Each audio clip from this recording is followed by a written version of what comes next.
Yeah, so we go down, we can find cross concatenation. And this was a tricky one. All right, this was quite a tricky one because it required you to, just having it do cross concatenation, if you were allowed to use the plus sign, wouldn't be too hard at all. At least it shouldn't be too hard at this stage. But first we have to write this function, concatenate strings. So def concatenate strings, S1, S2.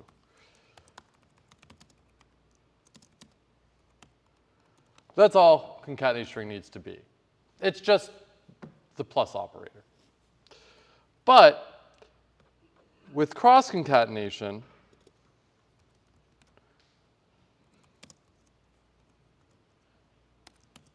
S1, S2, S3, S4, it would be really easy if I just said return S1 plus S3 plus S2 plus S4.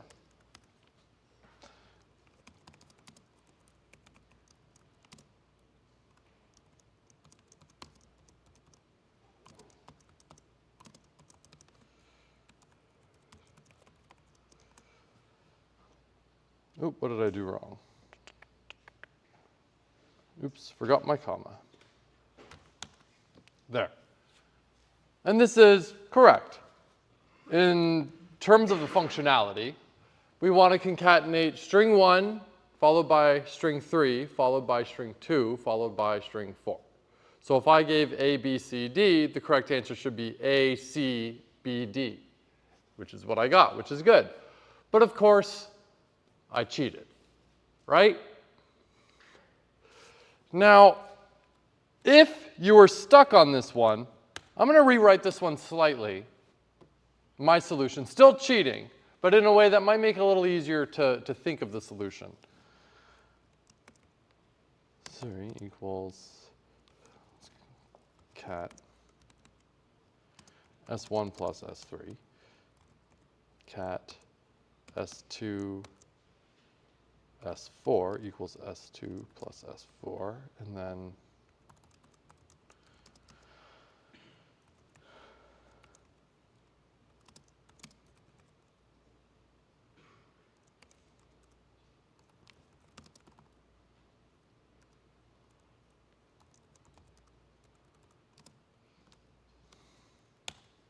it still works. But it's functionally the same as the first one of what I had before, where I just concatenated them all in one line. But here I just broke it up into doing each one at a time. First concatenate string 1 and string 3, save it in a variable. Then string 2 and string 4, save it in a variable. Concatenate them all together. That was done by concatenating the new string and the other new string that were the concatenations, putting them together. Then we return the result. But the catch with this whole problem here, this whole question, was you're not allowed to use the plus. You can't use plus. You can't use plus directly, at least. I'm not allowed to write the plus sign inside this function. Which, we're screwed, because that's how you concatenate strings. Except we just wrote a function that will concatenate strings called concatenate strings. So if I'm not allowed to use plus, fine, I'll just use this function instead.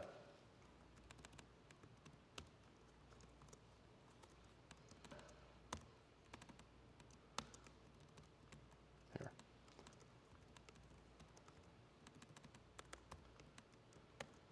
Nope.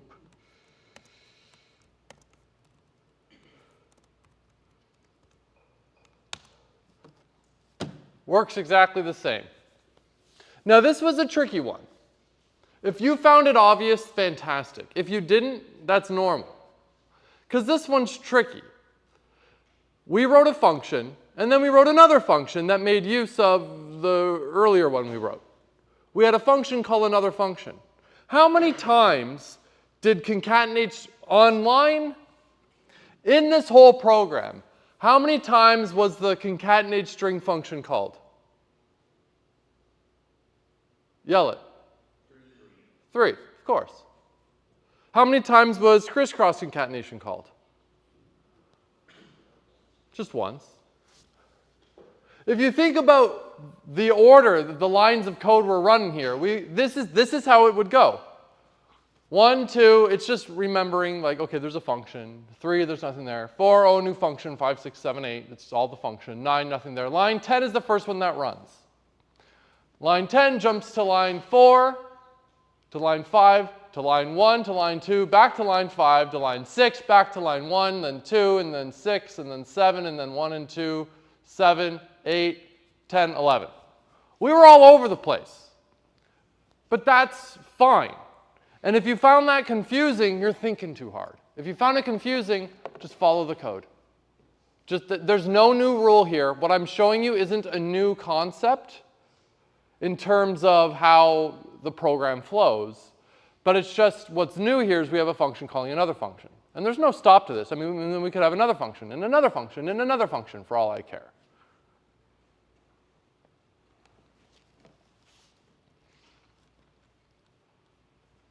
Any questions about this one? Yes? Why can you call concatenate strings in your second function, but you can't use like print or input in a function? So I can put print or input in a function. Well, without a major mess up. But this is still an interesting question, right? So the reason print and input are problematic inside a function isn't because they're other functions. It's because they are functions that have what we call side effects. Now, I'm jumping ahead about a month and a half to answer your question, but I'm going to do it anyways because I like it. It's a good question. A function is supposed to be single purpose. If we have what we call like a pure function, I give function an input, however many it needs, and then it gives me back its output with the return. That's it. And all it should do is its job. The only thing it'll ever modify is what it's giving back to me effectively, right? It's not going to affect anything anywhere else in the universe. But as soon as you add input or print, suddenly that function's kind of like the functions to do input and output to a program. But when you're doing print, suddenly you're doing like a print, which is like tangential to the function of the program. A print is like displaying something. Right? So it becomes a funny issue of these side effects. Side effects are hard to keep track of when your programs get bigger and bigger and bigger. They are a common cause of bugs as your programs get bigger and bigger and bigger. They're a lot harder to test systematically, which we're going to learn about in a moment. And at the end of the day, you're starting to make your functions do a lot more than like its job. Where if you look here, each of these functions has no side effect. They're pure functions, both of them. The second one is calling the first one. But the first one, there's no funny side effect. And even though I'm making the point of each function single purpose, and then you look at this bigger function and you're like, well, hold on, that's not really single purpose anymore. There's a lot going on there. This really comes down to that whole thing, that whole warning I gave you about drawing the lines of abstraction is not an easy thing to do. So why is this okay? First of all, would I have realistically made this two functions if I was programming this? Probably not. But I can. But the first function has the job of concatenating strings. The second function is concatenate strings in this order. Both are still single purpose, but I can make use of one single purpose in the bigger one. To really give you a satisfying answer to your question is difficult at this stage of the course. But as time goes on, it'll probably, those gaps will fill in naturally. But having functions call other functions is fine. But there's a lot of asterisks involved because there's a lot of nuance, there's a lot of peculiar, funny little cases. You can have these issues of what we call dependency and whatnot, but sometimes if you have a function that can call another function inside of it, that's fine. Or if you can do it in a way where it doesn't need to depend on another function, but it can return the result, kind of like print, where if you put print inside the function, your function depends on print. Where if it's not in it, it doesn't depend on some other code that I didn't write and I don't know anything about, right? but it returns it, and then I print it out. So now that function doesn't depend on it. The dependency was taken out a layer. I'm now getting a little bit into the weeds. I love that question, and I wish I could answer it slightly better for you at this stage, but it's difficult. But interesting question nonetheless. And to clarify what the question was, I made the big stink about don't put the input function or the print function inside your functions. But the question was, well, hold on. You're putting functions calls inside your functions. But the issue wasn't that I was having function calls inside of functions. It was that I was specifically calling print and input, which are functions that have side effects. Yeah? I just have a question. I did the exact same thing as you, and it's asking me to define the crisscross concatenation. Is it in the same cell? Yeah. Then check for a typo. If it's in the same cell, it would work. Otherwise, maybe you've got a typo bug or something in there. When I mean cell, I mean like this block of code. If you defined it in another block of code, let me show you. Like if I put this up here, I'm going to restart the runtime.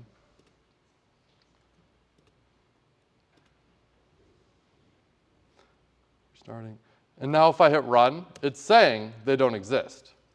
So this could happen if you didn't actually run this block, because then Python doesn't know about it unless you actually run it.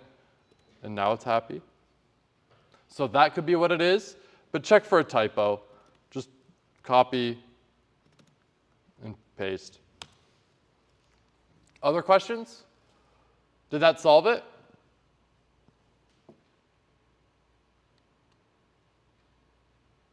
Did that solve? Did you solve it? Yeah, that went through. Cool, awesome. Which one was it? I crisis instead of Chris. Ah, yeah. See? Those typos are sneaky. And so you got to watch out for some typos where L, capital I, and ones, if they're in like that can really mess you up. I spent a long time once trying to figure out why my code wasn't working, and it was a mix-up between like a lowercase l and the number 1. And I had like dozens of people looking at the code and were like, there's nothing wrong. I don't understand. This doesn't make any sense. And then finally it was L. L. Where'd that come from? Anyways. Those will bite you. Composition. Okay. When you call a function, the function evaluates to, if I say 1 plus 1, that evaluates to 2. A function call evaluates to what it returns. So I could say something like square of sum 2, 2 plus square of sum 3, 3. That's fine. Now, Python's not adding the function call square of sum 2, 2 to the square of sum 3, 3. No, it's going in and actually evaluating what each is, getting the result, and so on. So if I were to say square of sum 2, 2 plus square of sum 3, 3, Python evaluates that to 16 and 36, which gets added together, 52. Similarly, I can nest function calls as arguments to other function calls. I could do this. I don't typically do this. This is a little verbose and kind of hard to follow. Remember my whole thing, have each line of code doing like as little as possible. This, I'm packing a lot in there. But I could do it. But again, I'm not passing a function call. I'm not passing square of sum 2, 2 into square of sum. No, I'm passing the result of square of sum 2, 2 into the other function call. So it gets evaluated first. And it's a good exercise to do this by hand. This is a type of question I could ask on a test. So I know, like in practice, I say don't code like that. But maybe on the test, I give you this question right here. Let me zoom out or zoom in one more.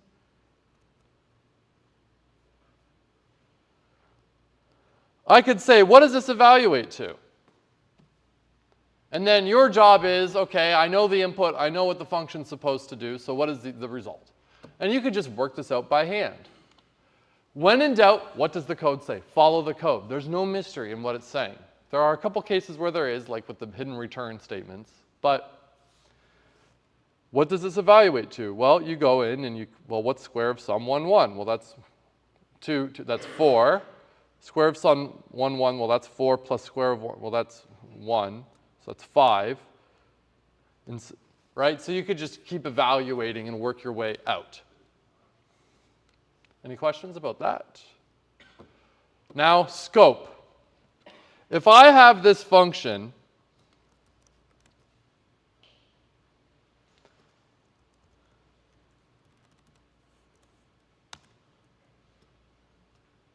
here.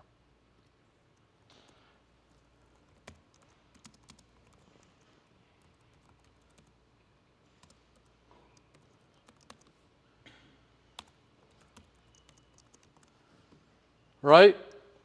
The answer is 50. But there are 3 variables, 3 different variables inside that function. One's the parameter, which is just a variable, temp in Celsius. Then we have partial conversion, and then temp in Fahrenheit. Those are 3 different variables. So let's print out what they are, after the function call. Obviously, temp in Fahrenheit.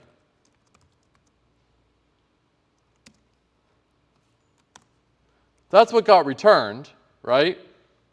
So I should see, if it works, I should see 50, which was A, and then 50 again, because that's what temp in Fahrenheit is. But it's saying temp in Fahrenheit is not defined. Because it's not, as far as I'm concerned. That variable only exists inside that function. It's only there. This would work the same way with temp in Celsius, partial conversion as well. This would work the exact same way. It would say, I don't know what that is. Obviously, that variable exists inside that function, nowhere else. And this is actually a good thing. You might think, oh, I can't access it. It's unnecessarily restrictive. No, that's actually by design. You don't want access to that. If you needed access to some value inside your function, why didn't you return it? Otherwise, that's causing side effects now. You're modifying things elsewhere. If you really needed a value from inside that function, you return it.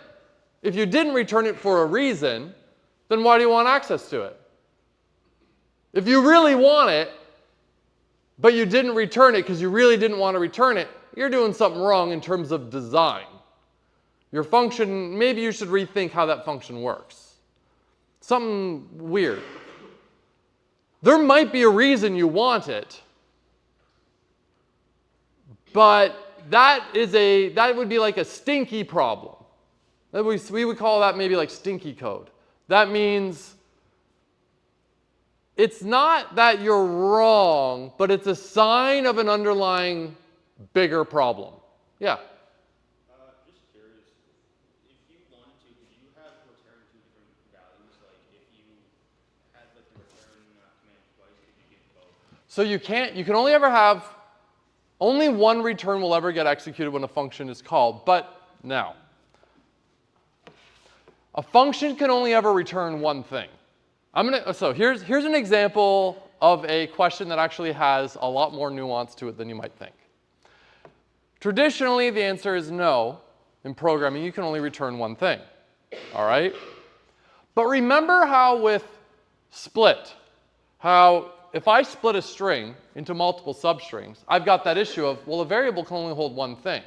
But we had a silly little trick where we were able to hold multiple things in one variable. We threw it into what we called a list. A list is a collection of information. So we put all of that information into one list, and then the one list was saved in a variable. That's effectively what we do here. You can say, I don't know, right? And if I print it out, okay, that's not going to work, but now I've returned 2 things, but I didn't actually. I returned 1. In this right here, we call it's very similar to a list. We'll talk about it later in the semester.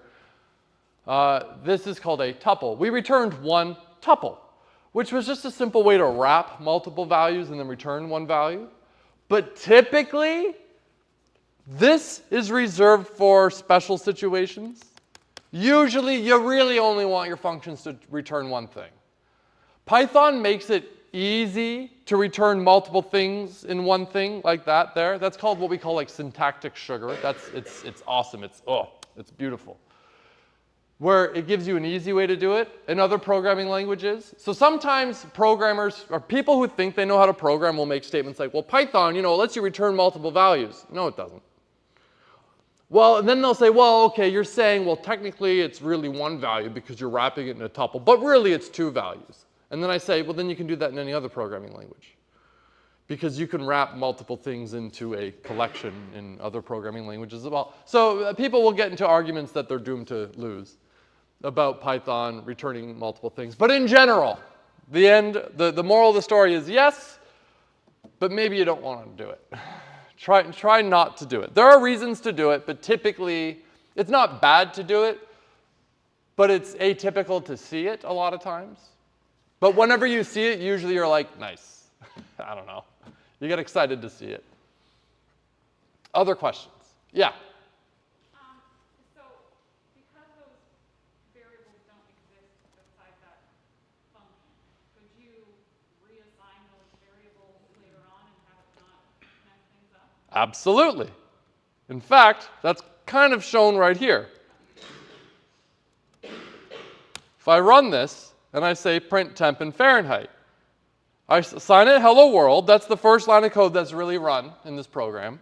Call the function. Obviously, temp in Fahrenheit got assigned a new value. But it didn't, because it's actually an entirely different variable, because it's inside the function.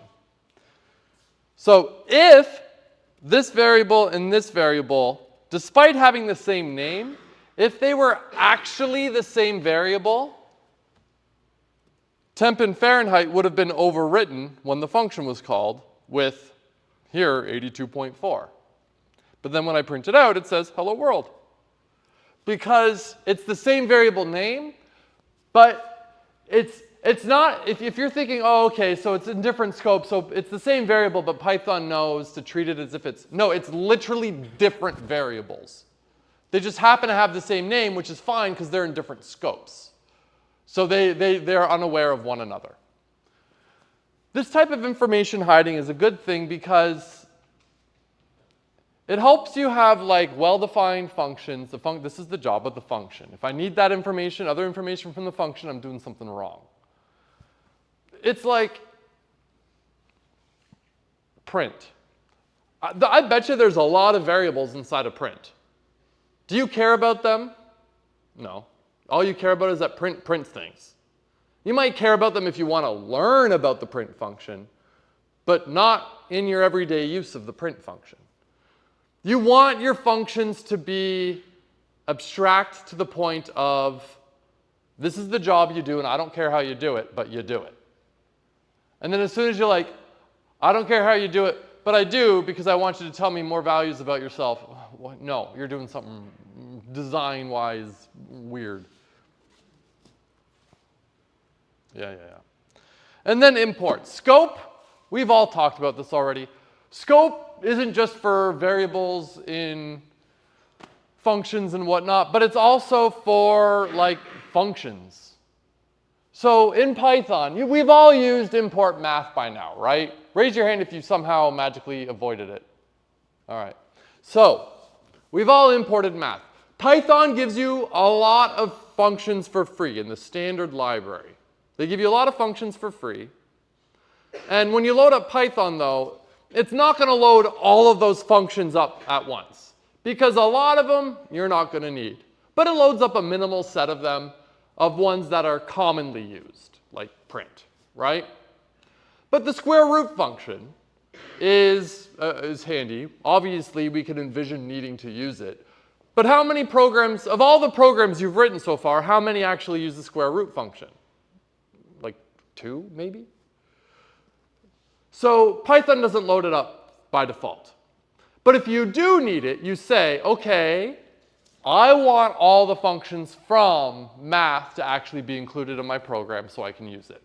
So we have to go out of our way and say import math.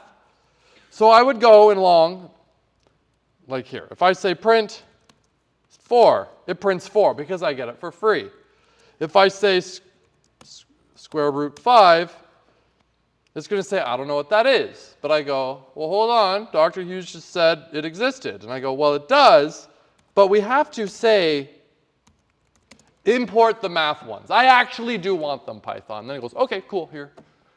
But after we tell it, we're good to use it. But we can't just use it like this. We have to specify where it's coming from. just like that. So math dot square root. From math, use the square root, basically. There are other ways to do it where you could say something like from math import. You can specify a specific function you want to import and then use it just like that. That's fine as well. Typically, I prefer it this way usually because it's a lot clearer of where is that square root function coming from. I look at that and I go, oh, it's from math. Here, let me show you an example. From math import.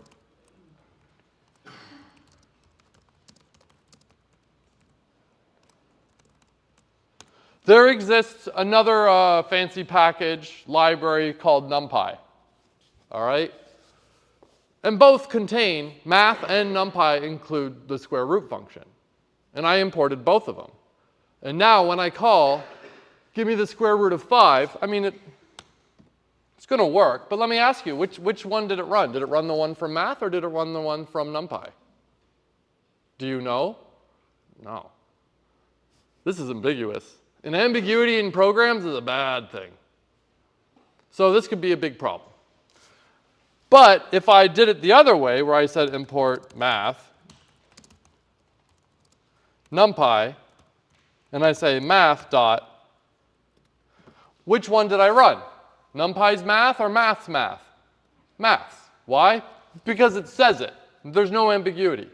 Long story short, do your imports like this. It helps make your code clearer. Any questions about the imports? They're kind of just a handy way of laying out where all the things are going to be. And if you really care, so whenever you go, I see your hand, just give me 1 second. I said this in class the other day, and I said it in lab, so some of you already heard it. Before you go use any function, read the docs. Read them. Go look it up. If you're like, oh, I need the square root function, I'll just use it. Okay.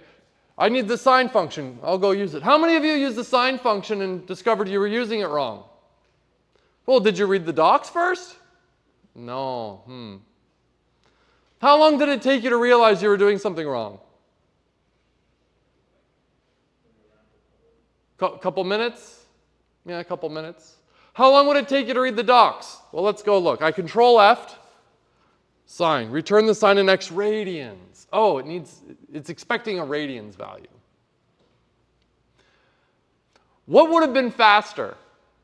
Assuming you knew what it was doing and getting it wrong and beating your head against it, trying to debug it for who knows how long, or taking the 2 seconds and reading that. Look at that little, is that even a complete sentence? I don't even know. Read the docs before you actually use it. Now, this is a joke in programming. When I'm saying read the docs, I'm not chastising you. This is actually like a big joke. In fact, that's, like I said to half of you already, on the Moodle page, there's a little image that says, like, 6 hours of debugging can save you 5 minutes of reading the documentation. And yeah, that's true, right?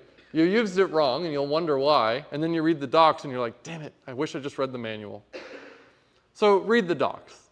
Now, I say that as someone who, and like all programmers are like this, I say this is advice I give you, and then I am just as guilty of not reading the docs half the time anyways.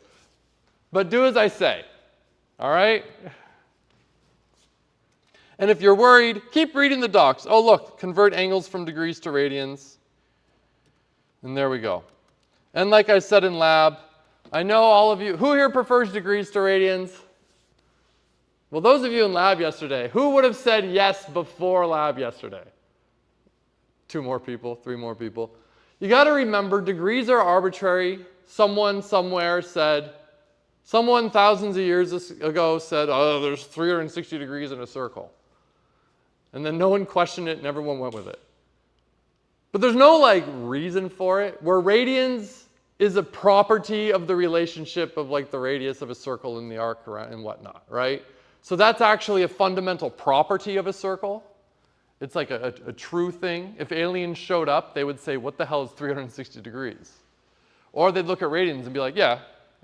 They would probably know what, if they got here, If they flew here or traveled here on a spaceship, they probably understand radians. They'll call it something different, but they'll be aware of that idea.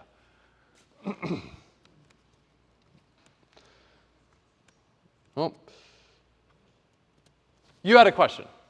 Yeah, I was just gonna ask if there was like a way that you could have maybe import math by default each time you just open the program. No, you just write import math. I know. I know I can say, like, it's only one line of code, but I'm with you. I know what you mean, right? Now, a lot of times, though, here, let me show you. Maybe, let's see if I can get it to actually work here. I need to restart the runtime, I think. This is a fun question. I want to see if Colab will do it. So I restarted the runtime.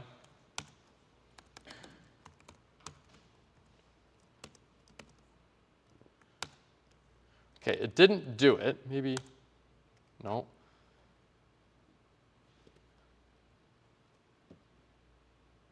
In other programming environments, a lot of times, if you say math.square root, it'll just, the programming environment will go and literally add that line of code for you. So in a roundabout way, it kind of is doing it, but no. Yeah? So I'm still kind of confused though why you wouldn't have something like all the math functions like already imported by default. Well, there's a bunch, right? And when you load up Python, you know, your programs might be big, and consider all the energy required to load extra things into memory and whatnot. And you might look at this and say, there's not a lot of functions there, right? I mean, how big can it be? And you're right, there's not a lot here, but someone had to draw the line somewhere. And it's not just math. Like, this is the math library. Here's a link to Python's standard library. Here's all of, there's a lot of them, okay? We looked at math. There's a lot more. And all of these are going to be, for the most part, overwhelmingly, you don't get them by default. So all of these, first of all, where did they draw the lines between them? Well, they made one for arrays. They made a library for calendar stuff, the date time. They made one for strings, for extra string stuff. They made some for math. They made some for doing fractions and so on. And there's one for random numbers. There's one for statistics and whatnot. Someone somewhere said, well, okay, we've got all these functions. How are we going to break them down? Well, we're going to group them together like that, and then like that, and then like that. So someone drew the lines. And then someone had to say, well, what's the minimal set? And they said, well, excuse me, well, this is the minimal set. Your print, your absolute value, I actually believe you get for free, and a bunch of other things that you get for free. Why math wasn't included? Someone drew the line somewhere. And again, right, how many times did you use square root? Like twice so far. So a lot of times, like in the majority of programs, I don't use square root that often. But when I need it, I can go and import it. So if you're thinking like, well, why not just load it up? Where do we draw the line? If we load all this up, that's a lot of electricity, actually. Right? You're actually using a lot of electricity. And consider that you're actually all using a lot of electricity now. I mean, it starts to add up. That's actually funny. It's one of the things that tech has become more aware of about like the efficiency in terms of how much power your programs can take now too, right? And it's one thing if you live next to like a nuclear power plant, or if you're like Nova Scotia and you use coal, well,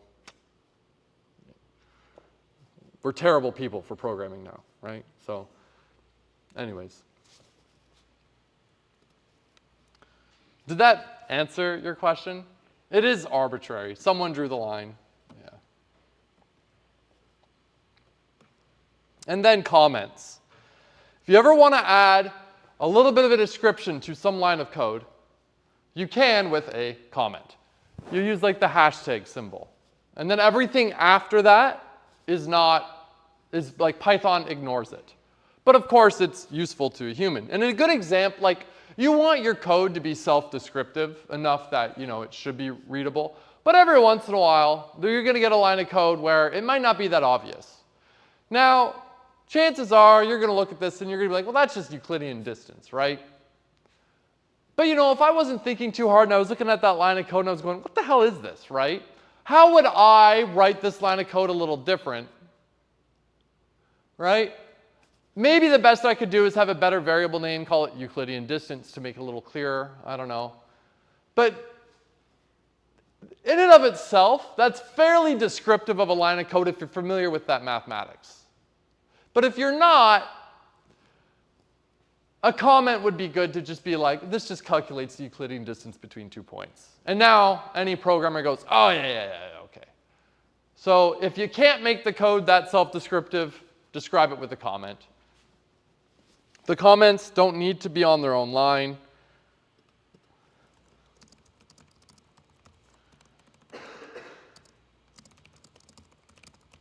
And you can actually have multi-line comments by doing 3 like quotes. But comments, they're handy. Yeah. In docstrings. Whenever we write a function, we've been bad. Whenever we write a function, we write a docstring. A docstring is a special comment that goes at the beginning of every function like this. You put your 3 quotes. It's after the def line, but before the code. That's where you put your docstrings, and you follow an important convention. And the reason you follow this convention is there's actually software that will automatically generate the documents that even we were looking at, like this. These were actually, like this right here. Let's see if we can actually go look at, no, I don't have it open right now.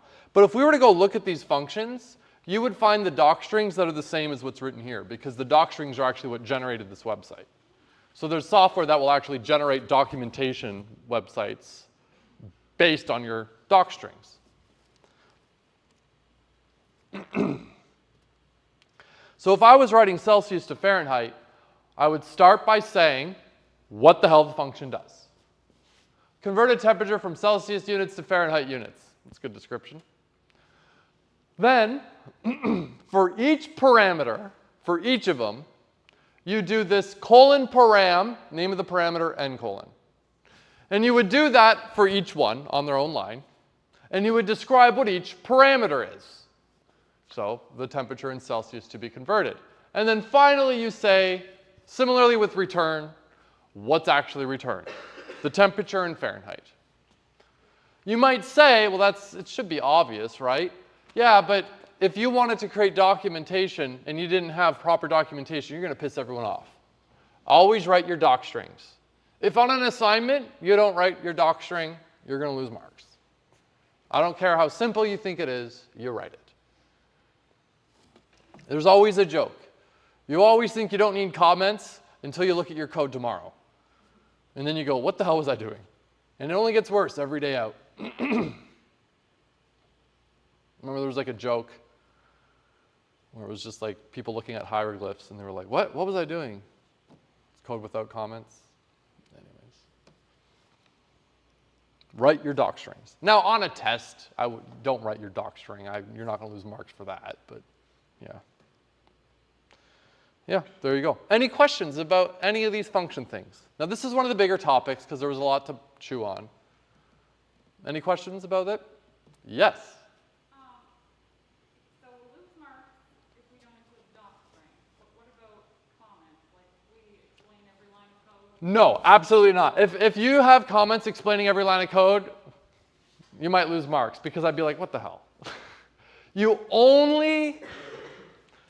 It's safe to be like, when in doubt, add a comment. But like when you have a line of code that's like distance equals a function called Euclidean distance, right? You don't need to comment that line. That's pretty self-descriptive, right? You would lose points not for not having comments, but for your code being not understandable. And that would be, if your code is descriptive enough, you don't need the comments there. And if it's not descriptive enough because something's happened, where's the comment? So it's not about the comments, it's about how understandable is your code. But it is about the docstrings, which is the function comments. Yeah. Every year you always get someone who's worried about comments and they write, and I was a student. And I had like, on the right-hand side of my code, I had a line explaining what every line did. And it would be like, s equals s plus 1. This takes the value of S and adds 1 to it and stores it back in S. Yeah, no shit, right? You don't have to describe that to me. But good question. I mean, I did that same thing because I didn't know. But I didn't have as good as a prof as you do, so. Any other questions? Cool. All right, so now, propositional logic. I'm about to describe something to you that you already all know very well. But we're going to try to formalize something that you've been aware of since you were this big, maybe even this big. There are some things that are true and some things that are false, right? This course focuses on introductory computer science. That is a true statement. This topic title is not logic. Well, that's false. It's called propositional logic. They're not the same. It's false. And this is rather intuitive, obviously, because you've been doing this for a while. There's things that you know are true and that are false. And additionally, so true and false, they're values. Something is true and something is false. Something can have the value of being true and false. And this is a whole new type. We know integers, we know floats, we know strings, but now we know booleans. But booleans are interesting because a boolean, unlike an integer, which can have the value 1, 2, 3, 4, 5, 6, 7, negative 17, whatever, a boolean actually only has 2 values it could ever be. It could only be true, false. One of those 2. And what's neat is you're also already aware of Boolean operators. Operators that act on Booleans. But where people get hung up a little bit is they're using their human brain a little too hard, and you have to dumb it down and use your programmer brain. If I say it's snowing outside, is that true or false? Exactly, right? If I say I am wearing, like, Dr. Hughes is wearing shoes. Work with me here, come on. If I say I am wearing shoes I am wearing shoes and a hat, that is why? Well, because that's just not true. But I know you went straight to the conclusion. You went, no, that's false. I'm not wearing shoes and a hat. But you got to break it down. There were 2 questions there. Am I wearing shoes? Am I wearing a hat? If you have something that is true and false, it's always false. The AND operator on Booleans, so AND worked on the value of the 2 statements, not the statements themselves. And let me be clear about what I mean.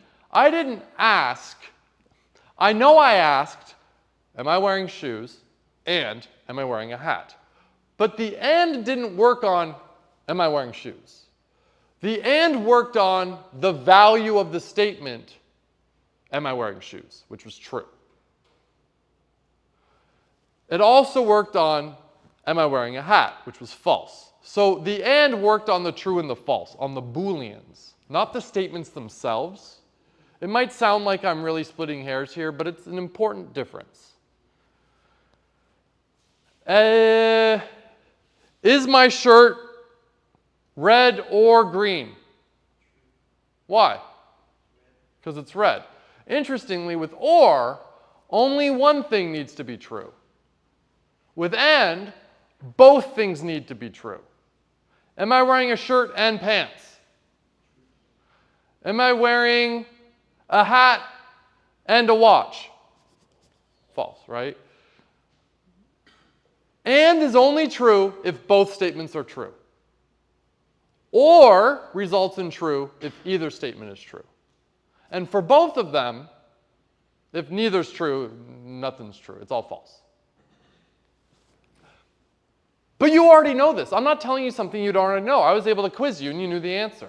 But what I'm emphasizing here is the AND and the OR were working on the value, like the result of those statements, not the statements themselves.